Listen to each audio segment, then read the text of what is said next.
Welcome back to Guide with Samuel. Today, I'll explain why your Tabby card might be locked and show you exactly how to unlock it quickly.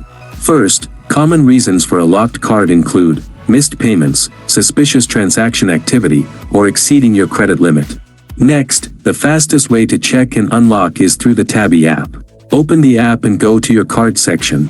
If it's locked, you'll typically see a notification or status message. Then, if the lock is due to a missed payment, you'll need to clear the overdue amount. Go to Payments in the app and settle any outstanding balance. After that, if your account is in good standing but still locked, contact Tabby support directly through the app. Go to Profile Help and Support Contact Us. They can quickly investigate and unlock your card. Once unlocked, your card should be immediately usable again. To prevent future locks, always make payments on time and monitor your spending against your limit. If this guide got your Tabby card working again, please like and subscribe. Thank you for watching.